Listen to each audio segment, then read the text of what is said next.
Buenas noches chicos, continuando con nuestras lecturas para un buen descanso y un buen dormir. Vamos a continuar con nuestro libro 100 tesoros de Colombia.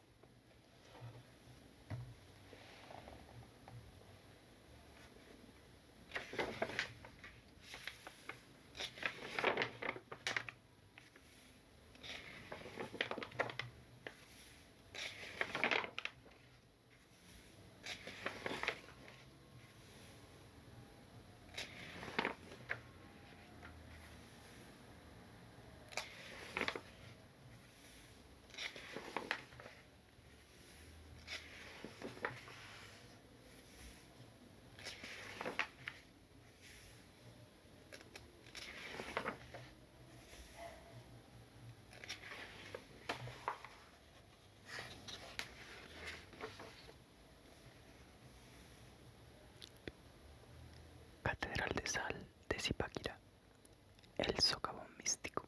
Para quienes alcanzaron a conocer las dos catedrales de sal, la antigua y la nueva, tal vez no existía ninguna diferencia. Ambas están en el mismo sitio, bajo la tierra, en las salinas de Zipaquirá. Ambas están dedicadas a la misma Virgen, Nuestra Señora de Guasa o Virgen Morenita. Ambas producen en sus visitantes el mismo sobrecogimiento místico, el mismo recogimiento reverencial, el mismo temor, entremezclado de un hondo placer y de una paz inefable. Aún los avesados mineros que extraen la sal de sus entrañas no pueden dejar de sentir la unción espiritual que emana de aquellas paredes forradas de sal, de aquel milagro subterráneo donde la Virgen de Guasa ha hecho sentir su presencia en más de una ocasión. Hay quienes dicen que este socavón místico es la octava maravilla del mundo.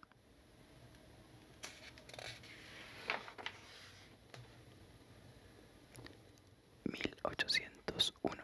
El barón Alexander von Humboldt visita las minas de sal de Zipaquirá y aconseja una explotación más científica. 1816. Se abre la primera galería de acuerdo al sistema aconsejado por Humboldt. Las obras son dirigidas por el ingeniero Jacob Weisner. 1834. Se abre la segunda galería bautizada Guasa. Las obras son dirigidas por los ingenieros Alejandro McDowell, escocés, y Diego Davidson, irlandés. 1855. Se abre el tercer socavón llamado el Manzano o el Zanjón. 1876. Se abre una cuarta galería bautizada Potosí. Las obras las dirige el francés Trofimo Bernay, ingeniero de minas. 1932. El Banco de la República asume la administración de las salinas. 1950. Se inicia la construcción de la Catedral de Sal. 1954. Se inaugura la primera Catedral de Sal.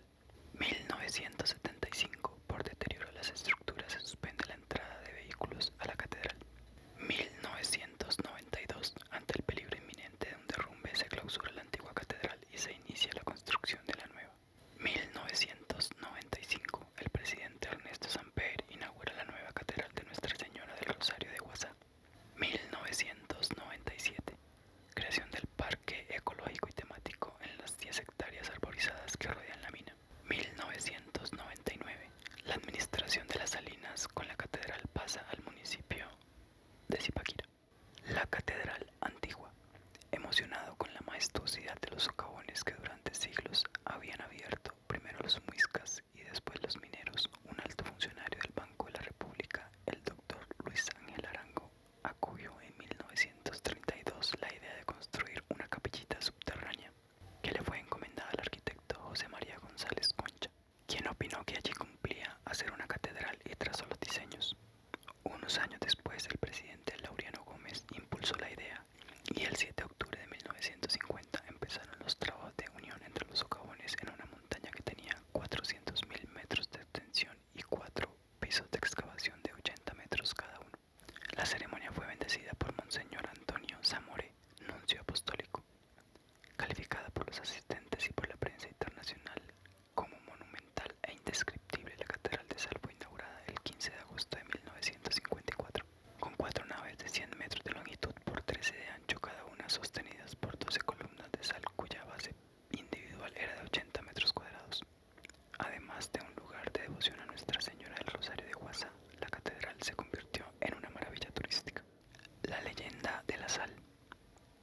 Las salinas de Zipaquirá tienen una existencia milenaria y fueron explotadas por los muiscas, que además del uso práctico hicieron de la sal su principal instrumento de intercambio, su moneda. Por lo mismo, la sal fue causa de varias guerras entre los distintos pueblos muiscas que trataban de ejercer el dominio absoluto de ese precioso bien. Según la leyenda indígena, la sal fue descubierta por un niño muisca que, jugando con sus amigos en los alrededores de las minas, tuvo un tropiezo y al caer su boca golpeó con un trozo de piedra de un sabor extraño.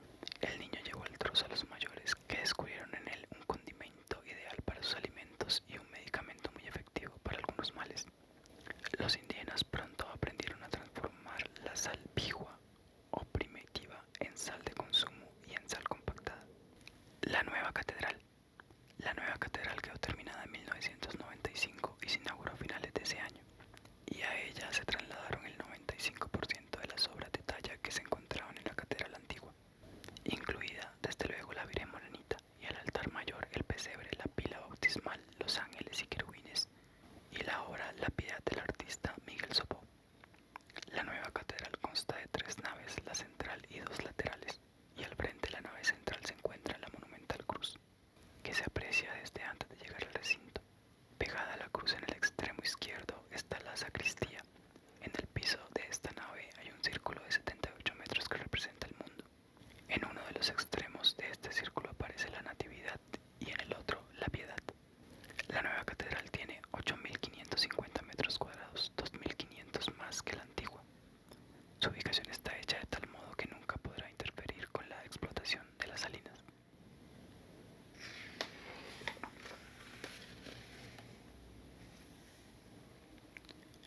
Mompox, tierra de Dios.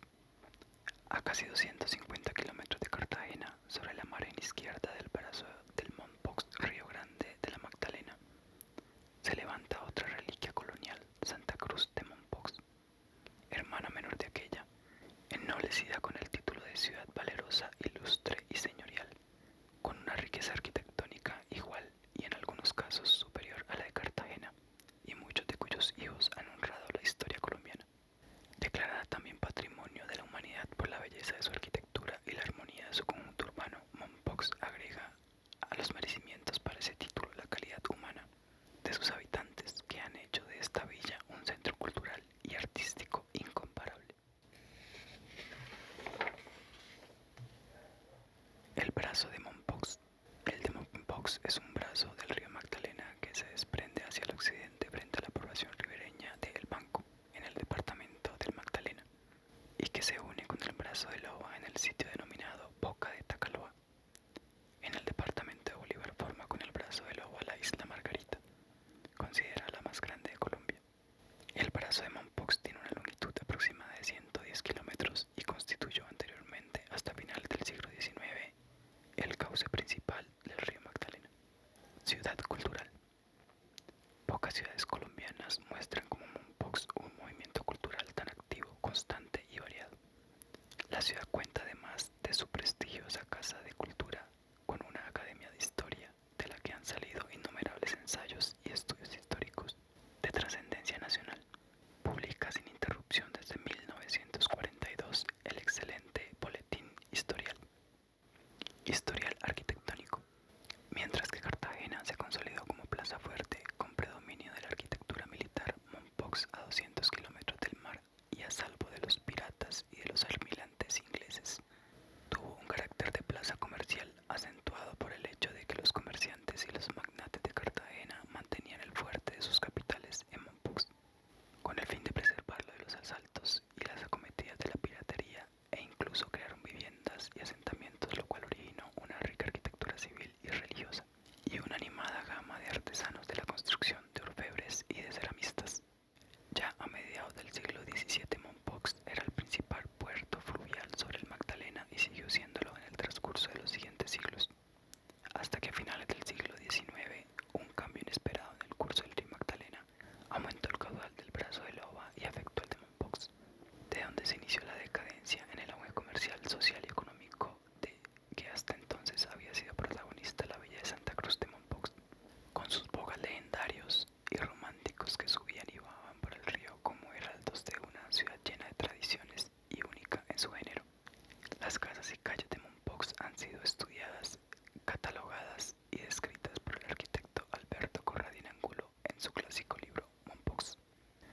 Allí vemos cómo esta ciudad es en sí misma un poema del arte arquitectónico civil colonial, creado bajo el auspicio de nobles familias como los marqueses de Santa Coa y Tierra de Hoyos, y de familias próceras como los Gutiérrez de Piñeros, los Fernández de Sotomayor y los Ribón.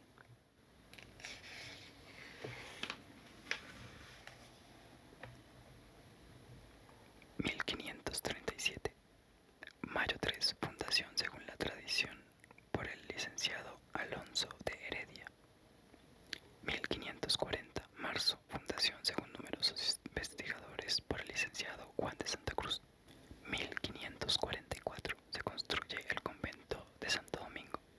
1550, se construye el Hospital de Caridad de San Juan de Dios. 1580, se construye el convento de San Francisco. 1606, se construye el convento de San Agustín. 1613, se construye la iglesia de Santa Bárbara. 1744, se establecen los marquesados de Santa Coa y de Torre Hoyos. 1809, agosto 29, se instala el Colegio Universitario de San Pedro Apóstol. 1810, junio 25, levantamiento de los momposinos contra el gobernador Talledo. 1810, agosto 5 y 6, Mompox declara la independencia absoluta.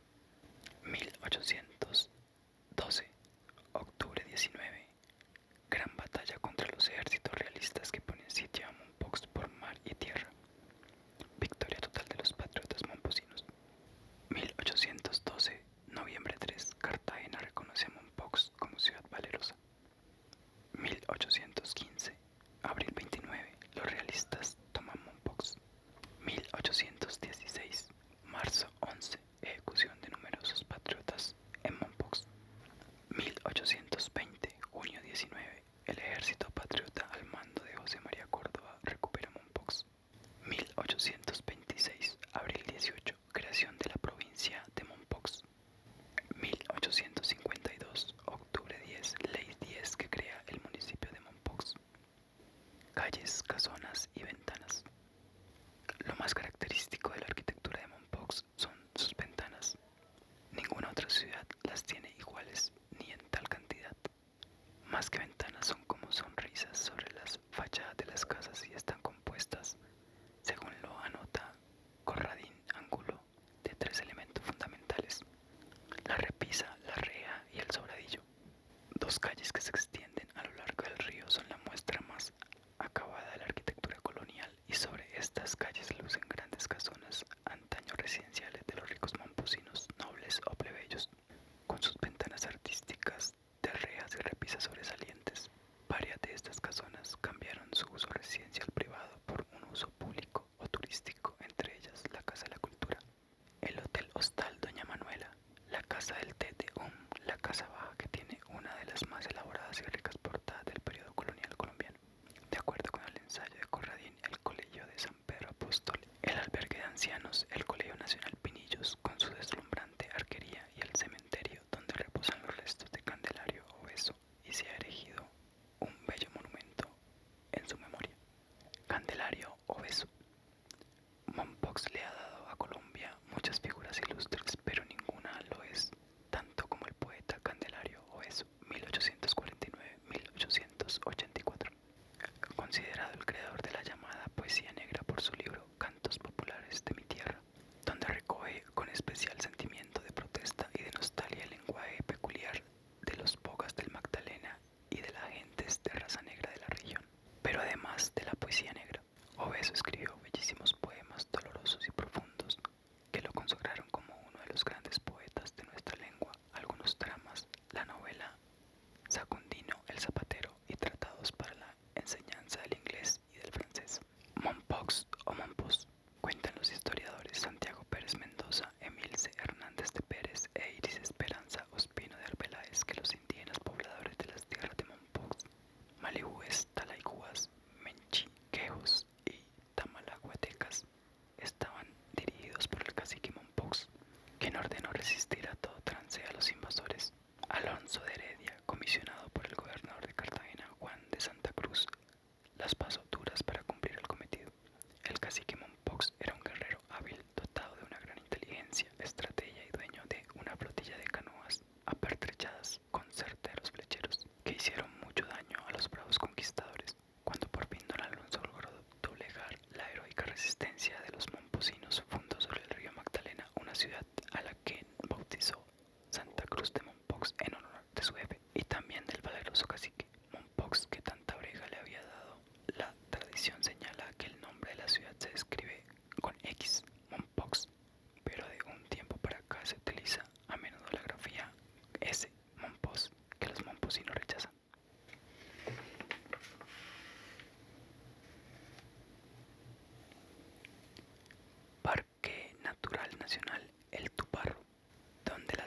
personas coquetean con el infinito.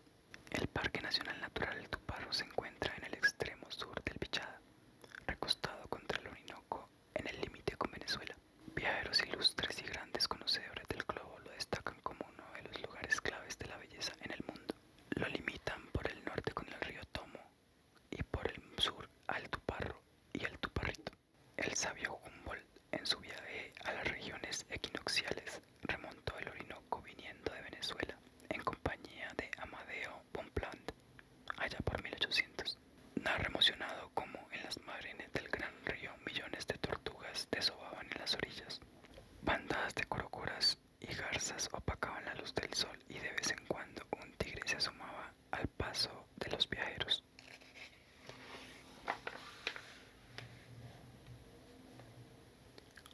Humboldt fue el primer visitante ilustre del Parque El Tuparro. Sus relatos son emocionantes. Para calmar las fiebres tomaban limonada que preparaban en las mollas, grandes huecos circulares tallados en la roca por el río y que todavía hoy admiramos. Pudo además ver la preparación del curare, el más potente veneno vegetal del mundo y con el que los indios se desplazaban sin ningún temor por las selvas, ríos y sabanas, gracias a la potencia del tóxico que enguntaban las puntas de las flechas. La maría del parque reside en el armónico entramado de sabanas, tepuyes, bosques, ríos y raudales.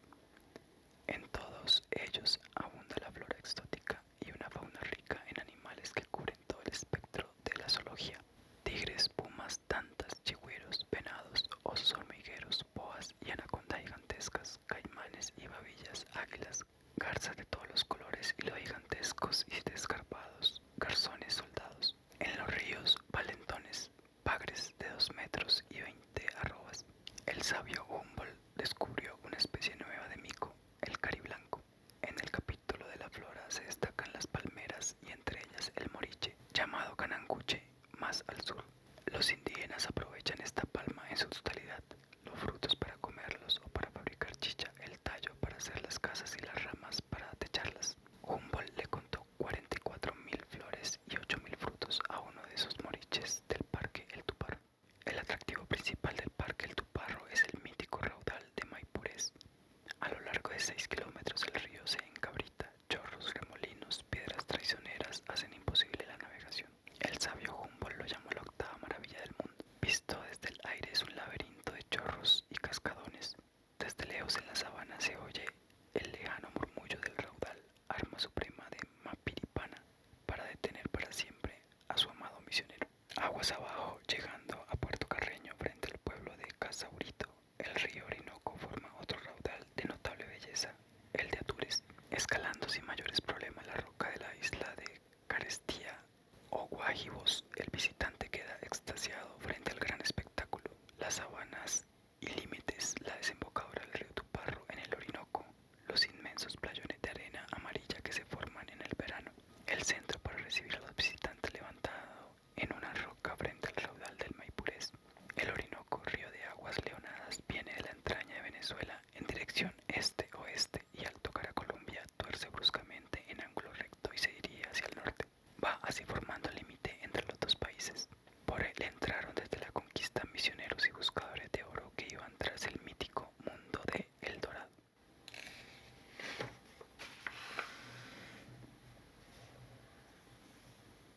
Las piedras del Orinoco llaman poderosamente la atención del viajero. Redondeadas por la erosión de cientos de millones de años, alcanza su máximo número y belleza a la altura del Parque El Tuparro, a orillas del raudal Maipurés y en la desembocadura del Tuparro en el Orinoco. Las sucesivas y lentas crecientes y retrocesos del río las han ido marcando hasta hacer de ellas verdaderos oriconómetros.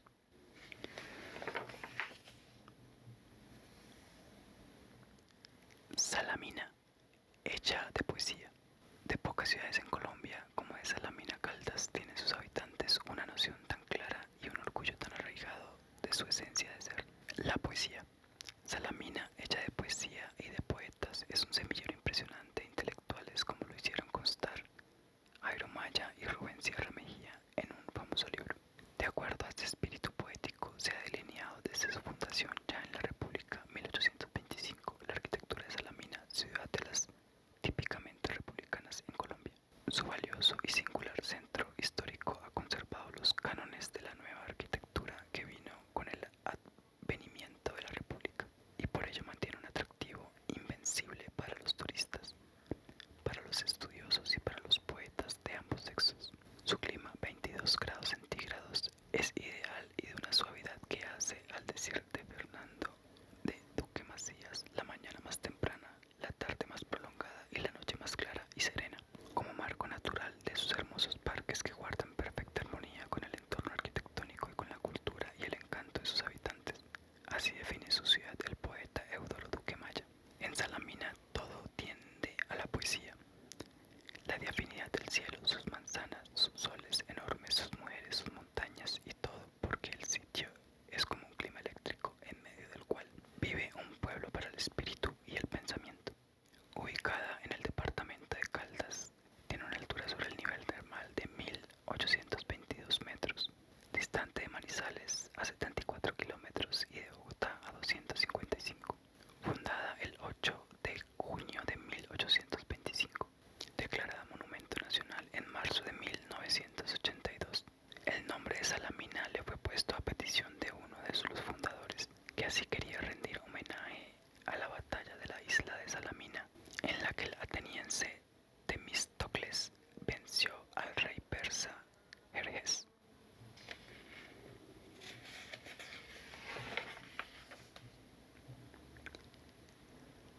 Tierra adentro, el paraíso de los muertos. Tierra adentro, llamada Avirama por los indígenas antiguos, es hoy un parque nacional arqueológico declarado Patrimonio Nacional, con arte lítico estatuario muy influido, al parecer por sus vecinos de San Agustín, del mismo modo que su devoción y culto por los difuntos, en cuya memoria se consagraron, cavadas en el filo de la montaña, unas tumbas subterráneas, hipogeos, únicas en su género y en el estilo con el cual han sido elaboradas, y adornadas para que los muertos se sientan a gusto en su propio paraíso y puedan así proteger a los vivos y cuidar su bienestar. Una cultura religiosa en que la reciprocidad del más acá al más allá y viceversa juegan un papel fundamental.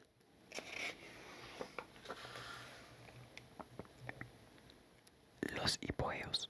La gran riqueza arqueológica de Tierra Adentro reside principalmente en sus peculiares necrópolis, denominadas hipogeos debajo de la tierra, a semejanza de las que existieron en el Antiguo Egipto, y para diferenciarlas de las tumbas de cielo abierto o primarias características de las demás culturas indígenas de América Latina, como las de San Agustín.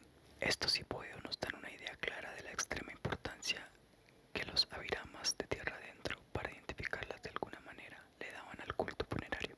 Álvaro Chávez Mendoza y Mauricio Puerta Restrepo describen así estas tumbas monumentales: cámaras de planta ovalada, el techo convexo sostenido por 2 o 3 grandes columnas y 3, 5 o 7 nichos alrededor. Son las más amplias y profundas, hasta 8 metros bajo la superficie, con puertas de variada forma y escaleras de acceso conformada por escalones de caprichosas alturas, excavados sobre los costados del pozo formando una espiral.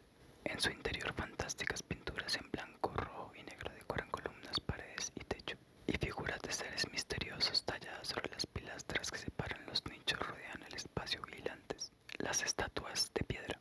Si bien no existe parecido alguno en las tumbas de Tierra Adentro con las de San Agustín, en cambio en el arte estatuario hay aparentes similitudes que, observadas cuidadosamente, vienen a constituir notables contrastes. Mientras que las figuras agustinianas expresan diferentes estados de ánimo, fiereza, arrogancia, humildad, religiosidad, sobre todo burla y una constante mirada escrutadora, en la de Tierra Adentro la actitud constante es la serenidad, contemplación, tranquilidad, placidez tanto en hombres como en mujeres, en donde se ha deducido por los arqueólogos y antropólogos que han investigado esta cultura que los pueblos antiguos de Tierra Adentro estaban compuestos de gentes pacíficas. Sin embargo, no ha sido posible dilucidar aún si los talladores de las estatuas pertenecían al mismo pueblo de arquitectos que elaboró los hipogeos. Ubicado en el municipio de Insa, departamento del Cauca, al norte de la cabecera del municipio, en la cordillera central, con alturas de hasta 4.000 metros sobre el nivel del mar. Patrimonio Nacional por decreto 774 del abril 26 de 1993. Dentro del parque se encuentran 18 resguardos indígenas que ocupan el 70% de la superficie de Tierra Adentro.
Amazonas, la firma de Dios sobre el continente americano. Conocer el río Magdalena es una de las cosas importantes que un ser humano y especialmente los colombianos deben hacer alguna vez en la vida. Se trata de un verdadero río-mar que nace en los Andes del Perú y desemboca en el Océano Atlántico.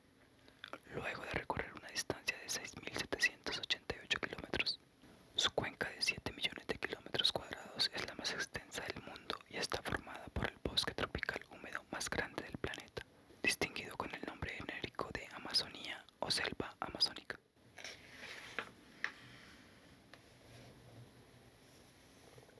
Paraíso de fauna y flora.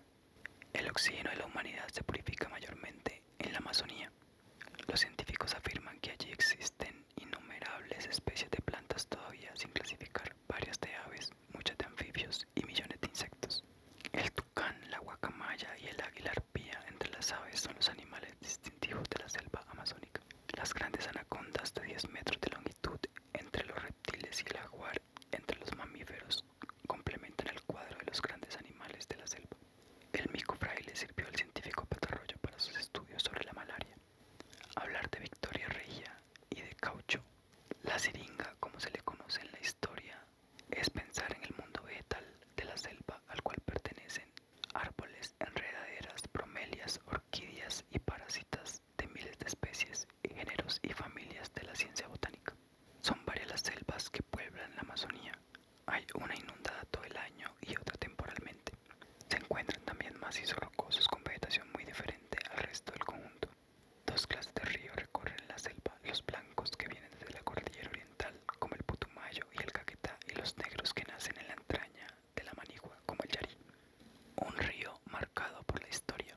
El nombre del Amazonas está unido en Colombia a la extracción del caucho a principios del siglo XX, fenómeno narrado magistralmente en las páginas de La Vorágine, obra que consagró para la literatura y para la historia el recuerdo de la brutal explotación a que fueron objeto los indígenas por parte de la tristemente célebre Casa Arana.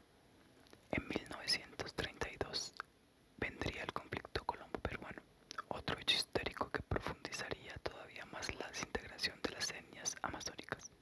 Actualmente la siembra y explotación de la coca ahondan su proceso de desintegración natural y social. Los poblados. El centro de la Amazonía colombiana es Leticia, acogedora ciudad dotada de todas las facilidades para el turismo por el gran río y por la selva. El recorrido más solicitado es la navegación entre Leticia y Puerto Nariño, situado casi en el otro extremo del trapecio amazónico. La Pedrera y Puerto Santander en el Caquetá, El Encanto, Arica y Taparaca a orillas del río Putumayo. La Chorrera en el río Ígare, Paraná y Mirití, Paraná a orillas del río homónimo. Son poblados de gran belleza y atractivos turísticos en el departamento colombiano del Amazonas.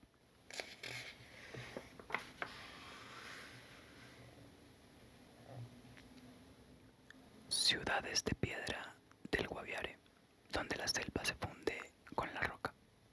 Las sabanas de la Lindosa, ubicadas en las coteras de San José del Guaviare, se asientan sobre suelos rocosos que alimentan matas de monte de rala vegetación y extensos pastizales. En esta zona se encuentran las llamadas ciudades de piedra, que se pueden reducir a 5. Ciudad perdida, ciudad de piedra o los túneles, las murallas como las llamó quien esto describe, la puerta de Orión y los puentes naturales. Ciudad perdida y ciudad de piedra se encuentran a poca distancia la una de la otra.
Los Taironas.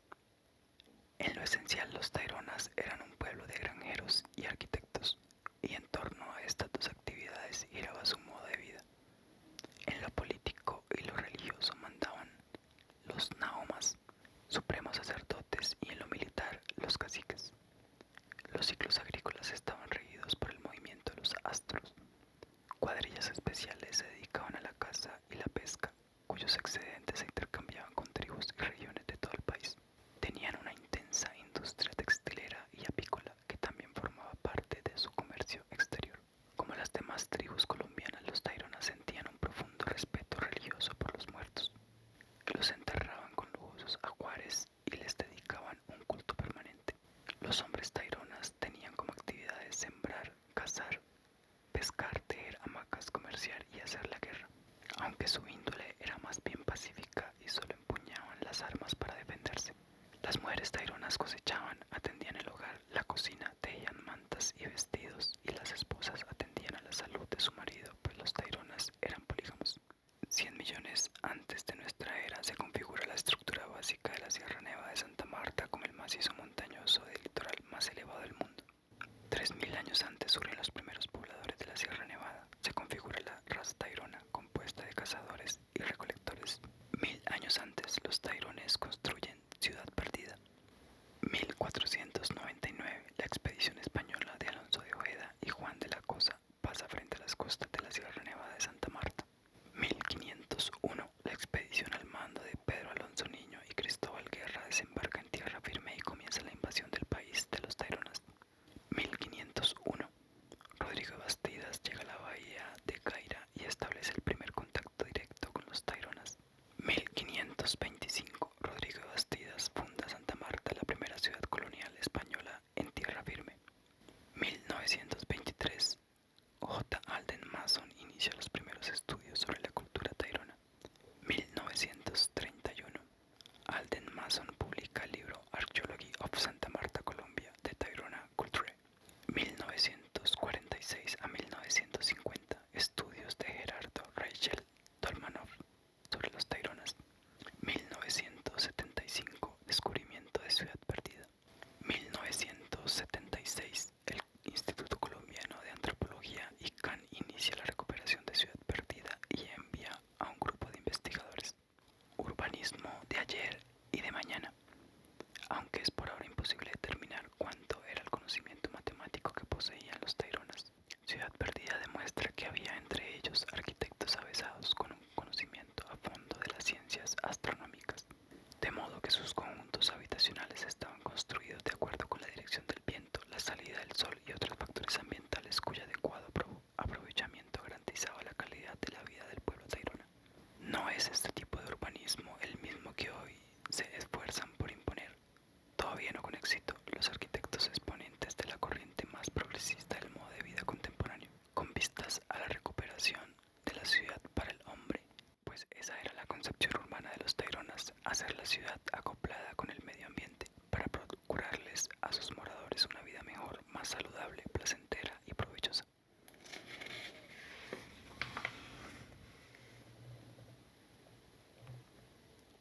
Parque Nacional Natural Los Nevados, la nieve de todos los colombianos. Pensar en la nieve en Colombia es pensar en el Nevado del Ruiz. Las razones son dos. Todos los viajeros que se desplazan por el interior del país, ya sea en avión o por carretera, lo tienen como un telón de fondo en días despejados. Por lo demás, es la nieve al alcance de todos los colombianos gracias a la carretera que lleva al montañista o al turista hasta tocar el precioso elemento. El Parque Los Nevados representa para el país una fuente vital de riqueza en renglones como el turismo y la generación de agua. De los páramos del parque se desprende el agua que riega el 50% de la zona cafetera del país. En los departamentos de Calda, Risaralda, Quindío y Tolima, un total de 37 municipios y más de 2 millones de habitantes se beneficia de sus corrientes de agua. La cordillera central, que alcanza su máxima altura individual en el Nevado del Huila, se sostiene siempre sobre los 5000 metros en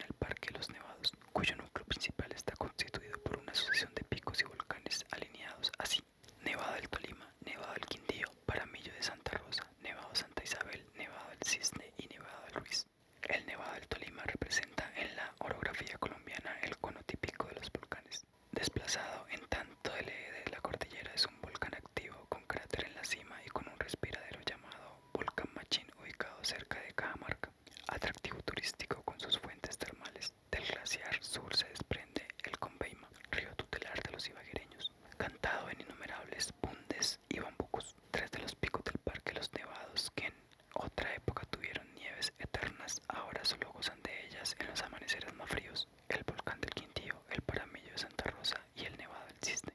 El volcán Nevado del Quintío está conformado por una serie de picos esbeltos que rodean un cráter central roto hacia el suroccidente en su cono de eyección. El suelo del cráter ofrece coloraciones que van desde el amarillo hasta el ocre, pasando por tonalidades rojizas. Es un lugar de impresionante belleza. El Paramillo de Santa Rosa se levanta solitario como una avanzada hacia el departamento de Risaralda en medio de extensos frailejones. Sigue hacia el norte el Nevado de Santa Isabel, cuyas tres cumbres nevadas de fácil ascensión ofrecen a los montañistas memorables jornadas de andinismo. También es un volcán con algunas manifestaciones de actividad. El Nevado del Ruiz, Cunday para los aborígenes, fue llamado Volcán de Cartago por los cronistas. Sus erupciones a lo largo de la historia han sido pavorosas. Una de ellas ocurrida en la colonia hizo llegar las cenizas hasta Panamá. La última, la más trágica de todas, produjo la destrucción de Armero en 1985. El volcán es una inmensa mole chata que alcanza los 5.270 metros sobre el nivel del mar. Posee dos cráteres adventicios. La Olleta, típica mole cónica de arena un tanto separada del nevado, y el cráter Piraña. En la cumbre mirando al oriente se encuentra el cráter central denominado Arenas.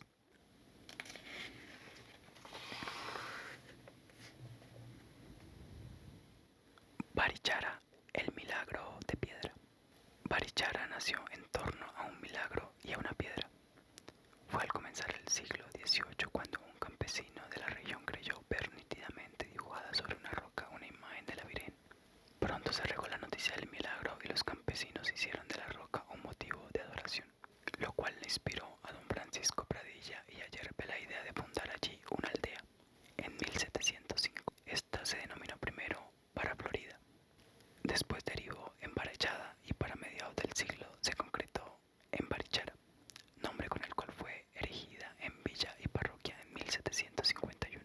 Si bien más tarde la propia iglesia desvirtuó la existencia de la imagen de la Virgen sobre la roca, aunque los campesinos siguieron creyendo en ella a pie juntillas, hay un milagro cierto y es el de cómo Barichara se trazó a punta de piedra.